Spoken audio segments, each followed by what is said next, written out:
All right, so today we're going to be talking on a more lighter topic. We're going to be looking deeper into floor divisions and modulo with negatives. Most times when you see examples on this, they're always usually focused on positive numbers. So how does Python handle negative numbers when you're carrying out some sort of divisions on them? So before we jump into it, we are just forming division aspects you should know about in Python, three of which you may be more popular with. And the fourth one, if you checked my video I did on Python for the era, you might be familiar with this. But the first one I want to touch on is the main division we have, which would return um, a float number that would be the whole number and the remainder but as a float. Then we have floor division, which returns a whole number, so it doesn't contain the remainder with it, and modulo, which returns the remainder of that division. So all these three, you may already be familiar with them. Then the fourth one is now a function, the div mod function, that is going to return the value of the floor division and the modulo. So if you need that, instead of like calculating the floor division on its own, calculating modulo on its own, you could just use the div mod function. But if you're already familiar with this, we can move on into the main video. So when doing modulo, the sign row is the result takes the sign of the divisor. So if the divisor is a positive number, you want the result you're getting to have a positive value. If it's a negative number, you want to have a negative value. So I want you to just keep this at the back of your mind for now. We're going to jump into it shortly. But one rule you should always have whenever you're working with any kind of division operator is always know that the floor division always goes left on the number line. So it's not tending to zero, or it's not zero isn't the where it moves to, it's moving towards negative.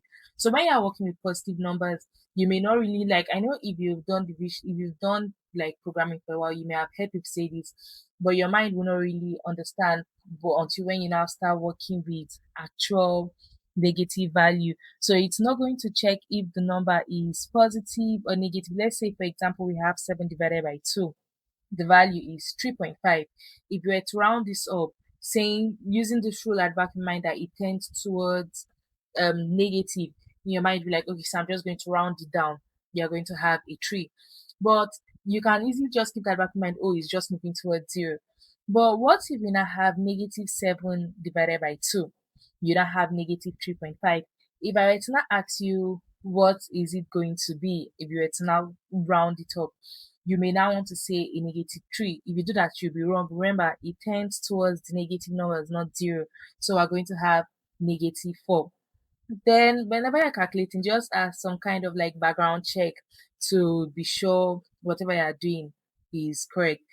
The number that is being divided, if you take the floor division multiplied by the divisor and add it to the modulo, you should get back the number that was being divided. So whenever you're just testing it out on your own, you can always just run this quick check to be sure that you're on the right track. So what does CPython now actually do? The rule is do it the CPython way, the C way first, then check if the answer looks wrong. If it does, fix it. Let's take two examples. The one we used earlier, 7 divided by 2. The very first step we're going to do is group it, which will give us 3. Then we want to now check if there is any leftover, so if it was perfectly divided or if there was a remainder. If we have a leftover to check, we'll just say 7, which is the main number that is being divided, minus, we now have in our parentheses 3 times 2, that is the group divided by the divisor. And when we get that, the value we're going to get is 1, so that's our remainder. We now say, is the leftover the same sign as the divisor? So here our leftover is a positive number, the divisor is a positive number. So the answer is yes. So that means there is no fix needed. Bravo. Let's now take another example where a a fix may be needed. So if you have negative 7 divided by 2, the first thing we want to do is group it. If we group it, we're going to now have negative 3. We now have to check if there's any leftover. So calculation -7, because that is the number that is being divided, minus, we now have to do the -3 times 2. This is now going to give us -7 plus 6, and if you calculate that, you're going to have -1. Then we're going to check if the leftover the same sign as the divisor. The leftover is a negative value, the divisor is a positive value, so the answer is no. So we need to fix it. How do you now fix it? The first thing we want to do is add the divisor to the leftover. So that is going to be -1 plus 2. If you calculate that basic math, you're going to have 1. And then you want to subtract 1 from the group. So that is going to be -3 minus 1, which is the one we got. So if you now get that, you're going to have -4. Then your answer is now going to be -4, and your remainder is going to be 1. So remember when we referenced it earlier, when we're rounding up, approaching towards the negative value. So this is just something you can keep at the back of your hand. I know if you are working the program, you are going to not need to calculate as much because the computer will calculate for you. But whenever you actually start working with digits and you want to build a program, you obviously have to plan out the logic of the program you want to build first. So this is just something to keep at the back of your hand when you're planning out said programs, so as to avoid unnecessary mistakes, because you may end up writing the code with what you think is right.